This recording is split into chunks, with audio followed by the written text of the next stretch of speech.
Ya, kalau orang sudah merasa paling baik, paling benar, dia nggak mau diperbaiki.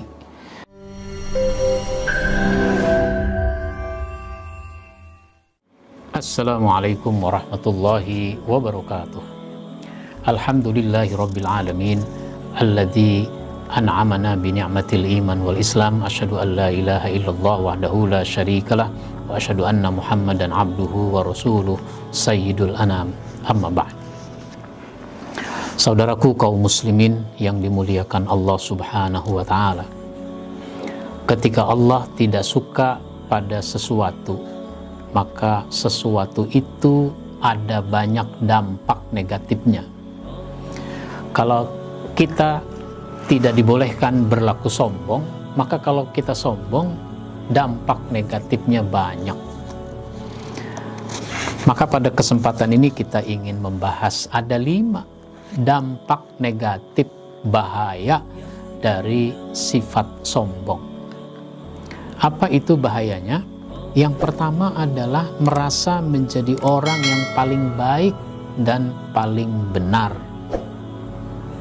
Makanya kalau dalam pergaulan, dalam diskusi, dalam rapat, dia merasa benar. Pendapat dia yang benar, pendapat orang lain salah. Dia maunya menang sendiri, kata orang begitu. Akhirnya apa? Ya, kalau orang sudah merasa paling baik, paling benar, dia nggak mau diperbaiki, nggak mau mempelajari apa yang datang dari orang lain. Itu yang pertama. Yang kedua, orang yang sombong itu tidak senang kepada saran, kepada nasihat. Kenapa? Kalau dia merasa sudah baik, sudah benar, nggak perlu nasihat, nggak perlu saran. Nah, kalau nasihat, saran saja dia sudah tidak mau, apalagi kritik. Beda dengan Nabi yang tawadu, para sahabat yang tawadu. Itu senang saja pada masukan dari orang lain. Kita tentu masih ingat bagaimana Rasulullah SAW menyampaikan siasat perang. Kita perang dengan strategi bertahan, nanti kita tunggu musuh datang dengan penuh kewaspadaan, dengan penuh siaga. Kalau mereka serang kita, kita halau serangan mereka. Seorang sahabat namanya Salman Al-Farisi bertanya dengan penuh sopan, "Ya Rasul, ini pendapat engkau apa wahyu?" Kata Nabi, "Ini pendapat saya." Kenapa? Kalau pendapat engkau, boleh dong kami menyampaikan pendapat. Oh, boleh. Silahkan. Di negeri kami, di Persia, kalau perang dengan cara begini, kami menggali parit. Sehingga nanti musuh sulit menyerang kita, karena mereka harus melewati parit itu.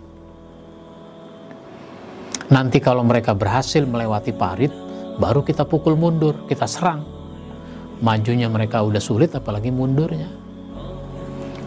Nabi terima pendapat sahabat yang masih muda, meskipun bukan orang Arab. Kenapa? Nabi tidak sombong, siap menerima masukan dan saran. Nah, begitu. Maka digali parit. Parit selebar lompatan kuda, sedalam kaki kuda. Dan inilah beratnya perang ini yang disebut dengan perang Khandaq. Nabi terima pendapat istrinya, Nabi terima pendapat sahabatnya, begitu seterusnya.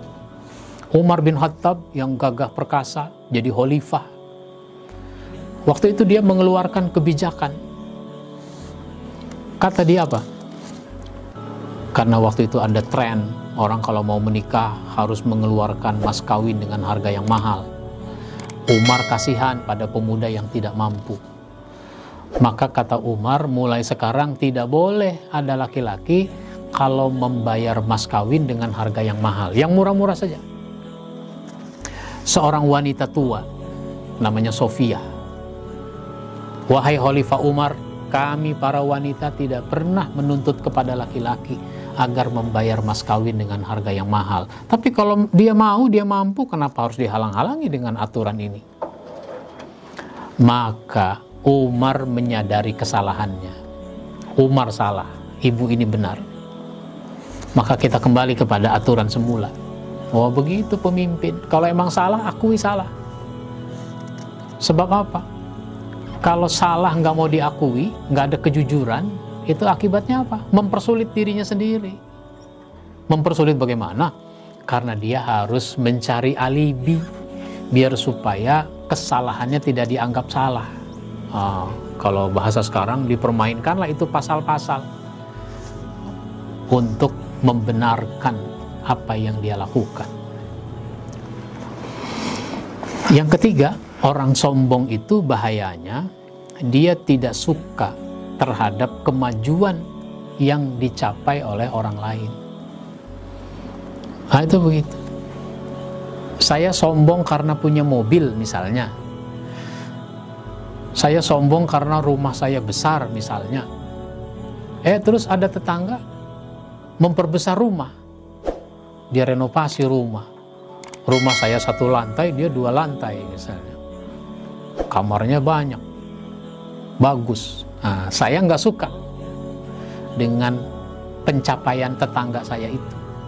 Apalagi udah rumahnya bagus, besar, lebih besar dari rumah saya. Dia punya mobil lagi, beli mobil baru. Saya nggak suka dengan kemajuan orang lain. Begitu kalau orang sombong. Tapi kalau kita tidak sombong, kita tawadu, ada orang mencapai kemajuan, kita senang, alhamdulillah. Kita turut bergembira, kita ucapkan selamat.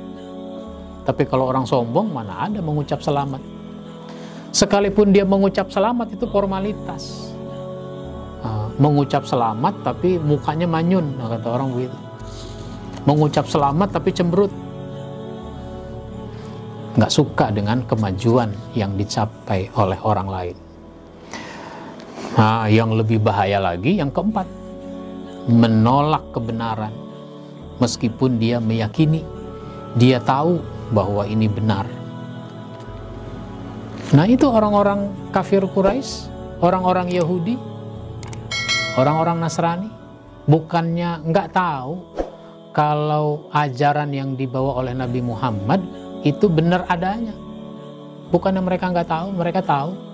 Tapi kesombongan yang membuat itu tidak masuk ke dalam hatinya. Akhirnya ditolak itu kebenaran yang datang dari Allah melalui Nabi Muhammad sallallahu alaihi wasallam. Kenapa? Ya, orang Yahudi misalnya, orang Yahudi punya mau yang jadi nabi sesudah Nabi Isa itu dari kalangan mereka. Ternyata Muhammad, mereka nggak terima itu. Ditolak akhirnya kebenaran yang datang dari Allah subhanahu wa ta'ala. Dan selanjutnya, orang sombong itu dibenci oleh Allah subhanahu wa ta'ala yang membuatnya tidak masuk ke dalam surga. Ini jangan kita anggap sepele.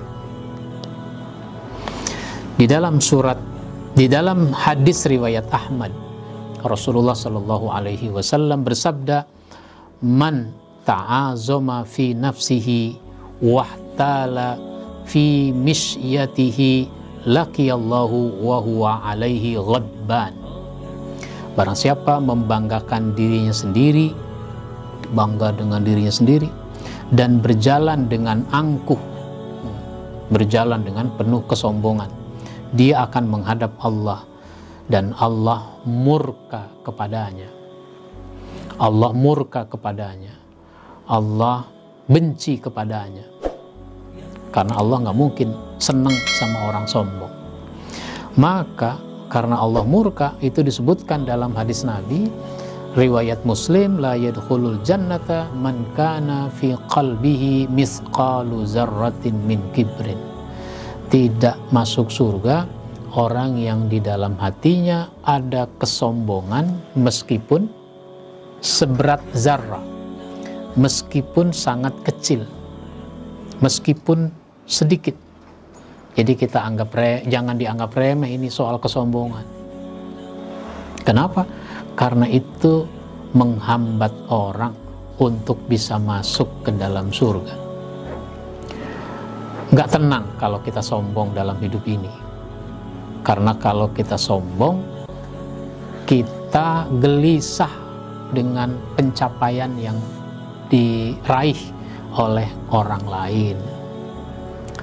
Nah, demikian betapa bahayanya sombong buat diri kita, keluarga kita, masyarakat kita. Dengan tawadu, maka kita akan hidup dengan tenang, hidup selamat. Dengan sombong, kita gelisah, kita tidak tenang, kita tidak bahagia di dalam kehidupan ini. Mudah-mudahan bermanfaat.